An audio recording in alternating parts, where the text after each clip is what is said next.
कि जो आपके अन्य बारी की जो है टॉपर की हम क्या लेके आए, कॉपी लेके आए। जो क्या रह चुका है, टॉपर रह चुका है हिंदी अन्य बारी, मतलब हिंदी जो है कंपलसरी का।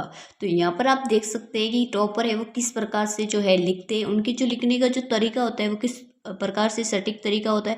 अगर आप भी टॉप करना चाहते हैं, अगर आप भी हिंदी जो अन्य बारे में है अच्छे नंबर लाना चाहते हैं, तो इस वीडियो को क्या करना है, एंड तक देखना है। वीडियो को लाइक नहीं किया तो वीडियो को लाइक करना है, चैनल पर नए तो चैनल को सब्सक्राइब करना है। यहाँ पर आप देख सकते हैं कि आपको जो है कैंडिडेट जो होता है इसकी जो रोल नंबर है आपको जो है जो शब्दों में और अंकों में यहाँ पर लिखने होते हैं। यहाँ जो जो परीक्षक होता है वो प्रश्नों की संख्या, जैसे एक प्रश्न है वो अगर एक नंबर का है तो एक नंबर इसमें देता है प्राप्त, जो परीक्षक होता है वो प्राप्त करने वाले को यहाँ पर कोष्टक में यहाँ पर आप देख सकते हैं नंबर, प्रश्नों की संख्या और उसके नंबर और प्रश्नों के जो है मार्क्स की जो यहाँ पर लिखता है। तो इस प्रकार से पूरी ये क्या है, बोर्ड की कॉपी है। यहाँ पर आप देख सकते हैं तो किस प्रकार से बोर्ड टॉपर है वो लिखते हैं। तो यहाँ पर आपको एंड तक इस कॉपी को देखना है। अभी तक वीडियो को लाइक नहीं किया तो वीडियो को लाइक करना है, चैनल पर नए तो चैनल को सब्सक्राइब करना है, बेल आइकन नोटिफिकेशन को प्रेस करना है। यहाँ पर आप देख सकते हैं, यहाँ पर आप देख सकते हैं कि इसका माध्यम क्या है, हिंदी है, क्योंकि हिंदी का पेपर है तो हिंदी ही रहेगा। तो विषय कौन सी है, हिंदी है। यहाँ पर जो है परीक्षा का दिन जो लिखा होता है और यहाँ पर जो है दिनांक लिखी होती है। यहाँ पर देख सकते हैं कि परीक्षा के उपयोग हेतु, मतलब प्रश्नों की क्रम की संख्या, जैसे प्रश्न फर्स्ट है तो जो प्राप्त, मतलब यहाँ पर लिखा हुआ है कि प्रश्न 1 है, और अगर आप प्रश्न 1 का आपका अगर 2 नंबर का है तो 2 नंबर होगा। अगर 3 नंबर का दूसरा प्रश्न है तो 3 नंबर होगा। इस प्रकार से कुछ टोटल होता है और आपको पता है 80 नंबर का आपका कितना होता है, पेपर होता है। तो 80 में से अगर 80 नंबर इस लड़के के आए हैं, तो आपको क्या करना है, ये जो तरीका है इसने जिस प्रकार से जो लिखा है आपको वही तरीका क्या करना है, अपनाना है, ताकि आप भी क्या कर सके, हिंदी के बारे में टॉप कर सके, अच्छे नंबर प्राप्त कर सके। और जो विद्यार्थी ऐसे पास होना चाहते हैं वो अगर ये जो लिखने का तरीका अगर अपनाएंगे तो वो आराम से वो पास हो सकते हैं। तो आपको क्या करना है, इस जो कॉपी को एंड तक देखना है। तो यहाँ पर आप देख सकते हैं, यहाँ पर कुछ जो बोर्ड की जो कॉपी होती है इसमें कुछ है जो है जनरल इंस्ट्रक्शंस दिए जाते हैं, जो परीक्षार्थियों के लिए किए जाते हैं, कुछ जनरल इंस्ट्रक्शंस दिए जाते हैं। तो यहाँ पर आपको 5 मिनट है ये पढ़ने के लिए दिए जाएंगे। आगे देख सकते हैं कि यहाँ पर आप देख सकते हैं कि प्रश्न फर्स्ट किस प्रकार से इसने लिखा है और किस प्रकार से प्रश्न जो फर्स्ट है वो इस प्रकार से इसने लिखा है। सेकंड आप देख सकते हैं किस प्रकार से इसने लिखा है। तो ये इसकी को जो है बोर्ड जो टॉपर है इसकी क्या रही है, कॉपी है। तो देख सकते हैं किसने इस सटीक जो तरीका है इस प्रकार से लिखा है। बहुत से जो स्टूडेंट होते हैं वो क्या कर देते हैं, जो क्वेश्चन होते हैं वो क्वेश्चन ही उस कॉपी में उतार देते हैं और फिर जो है आंसर करने लगते हैं। पर इस जो विद्यार्थी ने यहाँ पर आप ध्यान से देख सकते हैं, जैसे कि इसने जो क्वेश्चन नहीं उतारा है, सिर्फ क्या लिखा है, इस आंसर लिखा है। जैसे यहाँ पर देख सकते हैं कि 2 नंबर फिर लिखा है कि काव्यांश के माध्यम से कवि ने मनुष्य की अपनी जो निदा से जाकर अपनी जीवन रूपी गति से चलने का संदेश दे रहा है। कवि मनुष्य को सजग एवं लीडर जो है बनाना चाहता है। तो इस प्रकार से आपको भी लिखना है। आपको है वो आंसर है वो नहीं लिखना है, वो सिर्फ आपको जो है क्वेश्चन है वो नहीं लिखना है, सॉरी अब क्वेश्चन नहीं लिखना है, आंसर लिखना है आपको, ठीक है। बहुत से स्टूडेंट क्या करते हैं, क्वेश्चन लिखते हैं फिर आंसर लिखते हैं, तो ऐसा नहीं करना है। इससे तो क्या होगा, एक तो आपका टाइम भी जो है वेस्ट होगा। क्यों, क्योंकि आपको पहले तो बात ये है कि आपको 3 घंटे 15 मिनट आपको दिए जाते हैं, 3 घंटे और 15 मिनट दिए जाते हैं। उसमें आपको है कम से कम लगभग जो है 25 से 23 क्वेश्चन आते हैं और उसमें आपको ये जो है पूरा जो पेपर होता है उसको आपको करना होता है। इसमें आपको मैं बता दूं ऐसे टाइप के जो क्वेश्चन होते हैं जो निमानात्मक आप कहते हैं हिंदी में, जिसे निमानात्मक, और जो होते हैं शॉर्ट टर्म टाइप के जो क्वेश्चन होते हैं, शॉर्ट टर्म टाइप के क्वेश्चन मतलब लघुनात्मक, ठीक है, वो इस टाइप के जो क्वेश्चन होते हैं उसमें जो करने में काफ़ी समय लगता है और काफ़ी समय लगता है और आप ऊपर से क्या कर रहे हैं, एक क्वेश्चन को उतार रहे हैं फिर आंसर कर रहे हैं। तो इसमें जो आपका टाइम है, मतलब कम से कम मान लीजिए कि आपके जो है 55 जो मिनट होते हैं वो इसी में चले जाते हैं क्वेश्चन को लिखने में। तो आपको क्वेश्चन को नहीं लिखना है। दूसरा क्या होता है, एग्जामिनर जो है उसके पे इफेक्ट भी पड़ता है। अगर आप है अगर क्वेश्चन को लिखेंगे और फिर आप अगर आंसर कर रहे हैं तो आपको क्या होगा, उसको जो थोड़ा है जो है आपकी जो त्रुटियाँ होती है, जो लिखने की जो आपकी त्रुटियाँ होती है उसको आसानी से वो पहचान लेगा। आपको क्या करना है, सिर्फ आंसर जो है लिखना है। आपको क्वेश्चन ही यहाँ पर गलती, क्वेश्चन लिखने की जो गलती है वो आपको कभी नहीं करनी है। इससे आपका समय भी बचेगा और आप अच्छे अंक भी प्राप्त कर पाएंगे। तो यहाँ पर आप देख सकते हैं इस प्रकार से ही आपको लिखना है। यहाँ पर देख सकते हैं थर्ड क्वेश्चन का किस प्रकार से इतिहास में लिखा है कि मानव समाज के लिए भाषा का विशेष महत्व होता है, क्योंकि मनुष्य एक सामाजिक प्राणी है और वह समाज में रहने से अपने भावों मनोविचारों को एक दूसरे के साथ जो है प्रपेक्षित करना चाहता है, जिसके लिए भाषा की आवश्यकता होती है।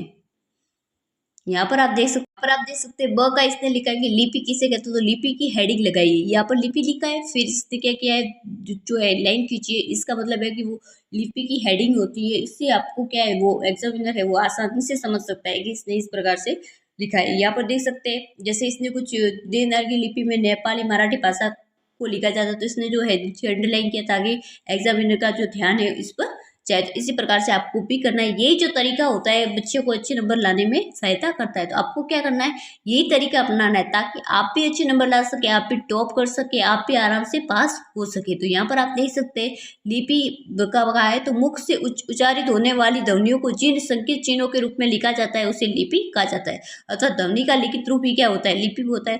देवनागरी की लिपि में नेपाली मराठी भाषा को लिखा जाता है। तो इस प्रकार से भी आपको ही करना है। यहाँ पर आप देख सकते हैं कि यह और उल्टा क्रिया कर्म, जो अकर्मक क्रिया एक वचन पुल्लिंग भूतकाल अथवा कर्ता की क्रिया है। इस प्रकार इसने पूरा सटीक तरीका लिखा है।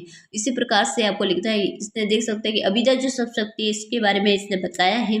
जैसे वह उदाहरण भी दिया है कि इसमें पाठक सीधा सीधा जो अर्थ ग्रहण कर लेता है, उसे किसी भी कल्पना का सहारा नहीं लेना पड़ता। इस प्रकार से आपको भी लिखना है। उपमा के बारे में कितना अच्छे तरीके से इसने बताया, यहाँ पर देख सकते हैं कि जहाँ काव्य में उमे में उपमा की तुलना की जाए वह उपमा अलंकार प्रयुक्त होता है। यहाँ पर इस प्रकार से इसने जो है एग्जाम्पल भी दिया है। यहाँ पर आप देख सकते हैं रूपक अलंकार के बारे में कितना अच्छे से समझाया। यहाँ पर आप देख सकते हैं कि जहाँ काव्य में उमे में उपमा का जो है भेद रहित आरोप किया जाए वहाँ पर वो जो है रूपक अलंकार प्रयुक्त होता है, जिसमें रूपी वाचक शब्द प्रयुक्त होता है। तो यहाँ पर आप देख सकते हैं इस प्रकार से। और जो है इसने किस प्रकार से, यहाँ पर आप देख सकते हैं जो है जो आपकी जो आपको जो सप्रश्न वाक्य आती है, किस प्रकार से इसने जो है सप्रश्न वाक्य की। यहाँ पर देख सकते हैं प्रश्न में प्रस्तुत पद्यांश हमारी हिंदी की पाठ्य पुस्तक सृजन के काव्य खंड के सूरदास जी के द्वारा रचित जो भ्रमर गीत के सैनिक पदों से लिया गया है। इसमें कवि गोपियों की वीर वेदना को उजागर कर रहा है। यहाँ पर आपको इसी प्रकार से लिखना। देखिए कितना अच्छे तरीके से इसने लिखा है, इसने हेडिंग भी लगाई है। यहाँ पर आप देख सकते हैं, देखिए एग्जामिनर ने इसकी जो है अंडरलाइन भी खींची है। देख सकते हैं कि इसने इतना अच्छे तरीके से लिखा है कि अंडरलाइन भी खींची है। और इसको देखकर जो है इसने पूरे के पूरे नंबर दिए, पूरे के जो पूरे नंबर दिए, इसके एक भी जो नंबर है वो कट नहीं हुआ। इसी प्रकार से आपको लिखना है। इसने कितना अच्छे से लिखा है कि प्रस्तुत गद्यांश हमारी हिंदी की जो पाठ्य पुस्तक है सूरजन के काव्य खंड के सूरदास जी द्वारा रचित जो भ्रम गीत के चयनित पदों से लिया गया है। इसमें कवि गोपियों की जो वीर वेदना को उजागर कर रहा है। वाक्य भी इसने किस प्रकार से अच्छी तरीके से लिखे। यहाँ पर देख सकते हैं कि कवि सूरदास के माध्यम से गोपियों को उद्धव से कहती है कि हे उद्धव, श्री कृष्ण के बिना ये कुंज भी हमारे शत्रु बन गए हैं। जब कृष्ण हमारे साथ थे तो या लताएं हमें शीतलता प्रदान करती थी, और अब ये कृष्ण के बिना आग की भयंकर ज्वाला के समान हमें लग रही है। अभी यमुना नदी भी क्या कर रही है, व्यर्थ में बह रही है। पक्षी भी व्यर्थ में बोल रहे हैं। कमल पुष्प तो उन पर भौरों की गुंजन भी हमें प्रिय नहीं लग रही। देखिए किस प्रकार से अच्छा जो तरीका है वो 100% जो है वाक्य में की है। यहाँ पर आप देख सकते हैं कि हवा, पानी, बादल, कपूर, चंद्रमा सभी शीतलता प्रदान करने वाले हैं, परंतु कृष्ण के वियर में ये तेज सूर्य की किरणों के समान कष्टदायी लग रही हैं। ये उद्धव, हम आपसे प्रार्थना कर रहे हैं कि आप कृष्ण को कह दे कि उनके वियर में हम सभी उमंग घायल हो गई है। कृष्ण का मार्ग देखते देखते ये आके दुखी हो गई। देखिए किस प्रकार से इसने विशेष में किस प्रकार से अच्छी तरीके से इसने लिखा है। यहाँ पर आप देख सकते हैं कि पद्यांश में ब्रज भाषा का माधुर्य है। सूरदास ने गोपियों की वीर वेदना को उजागर किया है। जो है यहाँ पर आप देख सकते हैं किस प्रकार से इतना अच्छी तरीके से यहाँ पर लिखा है। यहाँ पर आप देख सकते हैं किस प्रकार से इसने जो है दूसरी जो सर्वप्रथम जो वाक्य है इसमें लिखा है, प्रसंग में लिखा है कि प्रस्तुत गद्यांश हमारी जो पाठ्य पुस्तक है सृजन के गद्य खंड के बे नामक पाठ से लिया गया है।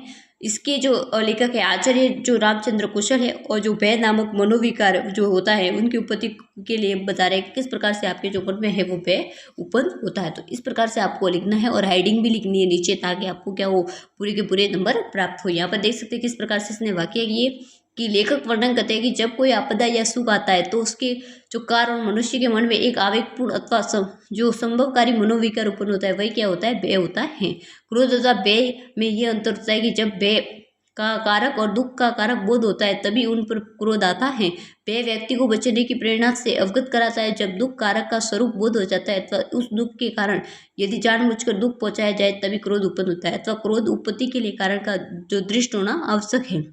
इसने विशेष में किस प्रकार से अच्छी तरीके से इसने लिखा है कि गद्यांश की जो भाषा है सहज और सरल है। आपको क्या करना है, जो गद्यांश की जो भाषा है सहज और सरल है। कोई भी आपके आगे सप्रश्न वाक्य आ जाए सप्रसंग वाक्य आ जाए, यदि पाठ से आपके जो पाठ होता है उससे अगर आ जाए, जैसे बे पाठ से आ जाए या किसी भी पाठ से आपके आ जाए, या सप्रसंग जो वाक्य है कबीरदास जी की आ जाए या सूरदास जी की आ जाए, आपको चीज़ जो है विशेष में एक ये सब जरूर लिखना है। किसी भी जो आपको सप्रसंग वाक्य पूछी जाए, किसी की भी जो सप्रसंग है आपको वाक्य पूछी जाए, कोई भी आपको आए, आपको ये लिखना है कि गद्यांश की जो भाषा है वो विशेष में ये जो है लाइन आपको जरूर लिखनी है कि गद्यांश की जो भाषा है सहज और सरल है।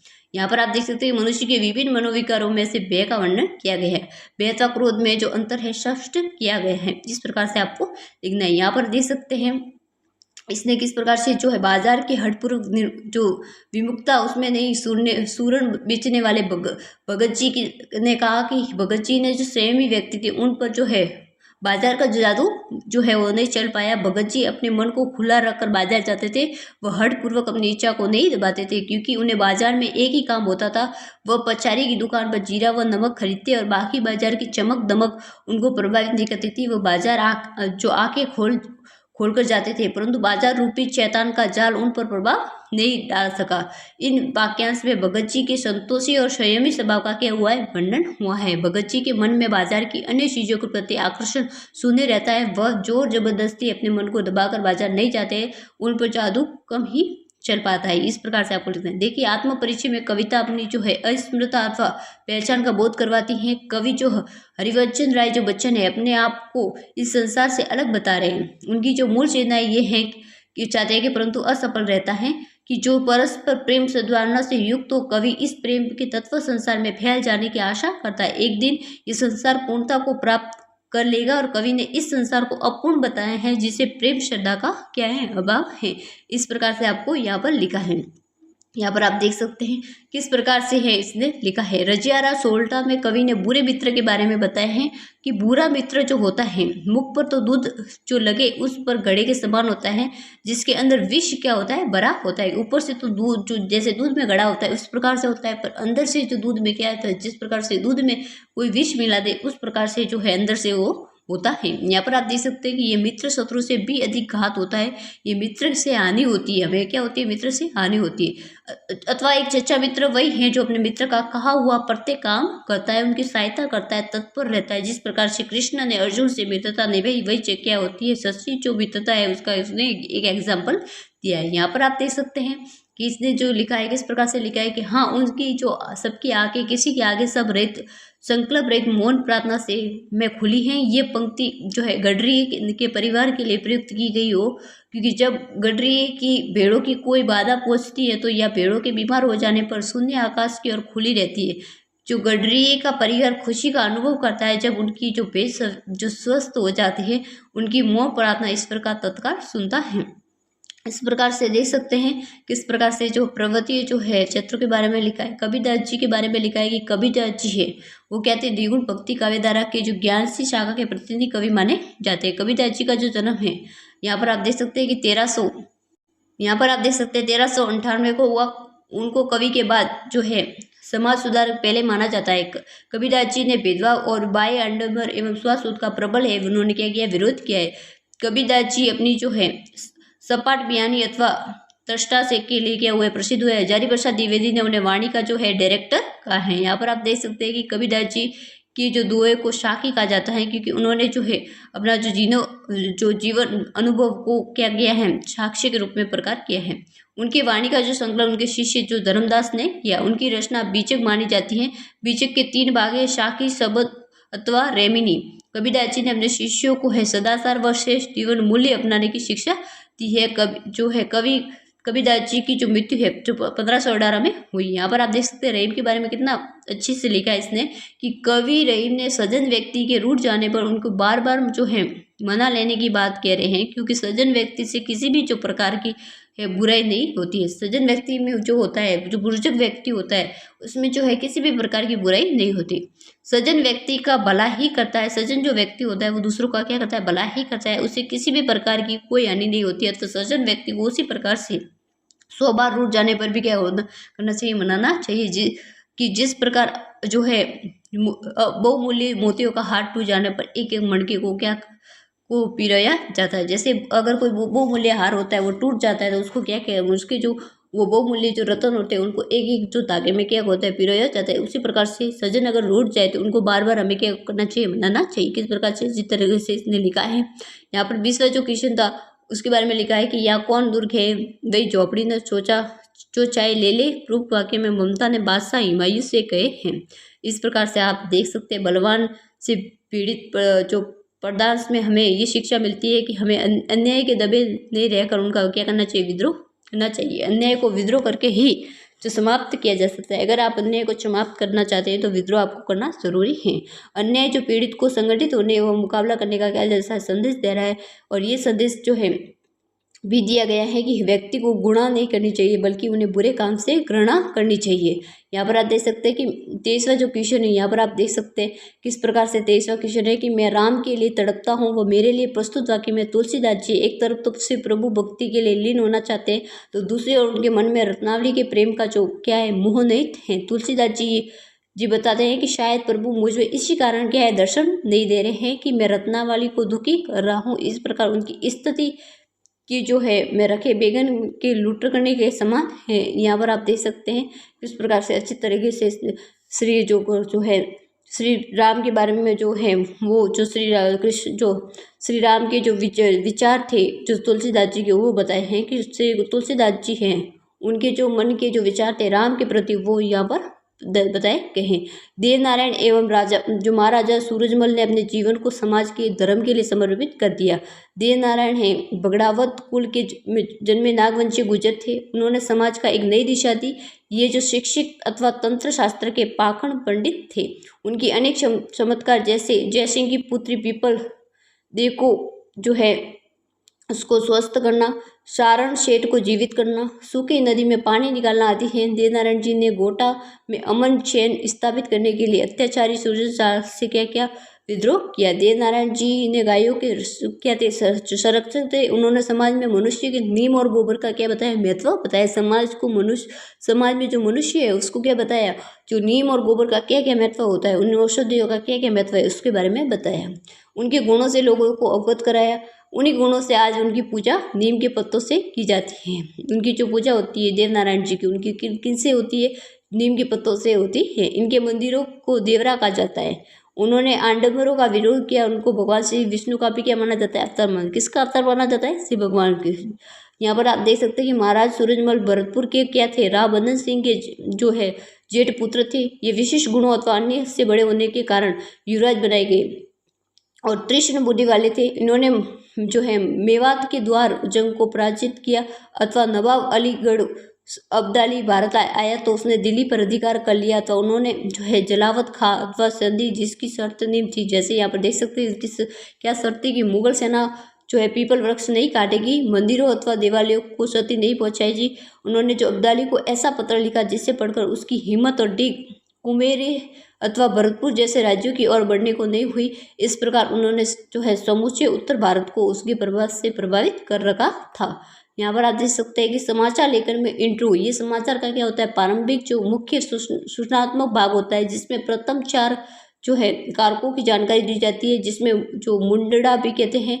इंट्रो मुख्य सूचनात्मक भाग होने के कारण प्रभावी होना चाहिए। इसका महत्व भी बताया कि इंट्रो का महत्व ये होता है कि ये संपूर्ण सूचना का सार होता है जो है। इसमें पूरी सूचना के पाठक से इसे पाठक सूचना ग्रहण कर सकता है। फीचर के लेखन के बारे में बताया है। फोटो फीचर, विज्ञात्मक फीचर, खेलकूद फीचर और व्यक्तिपरक फीचर के बारे में बताया है।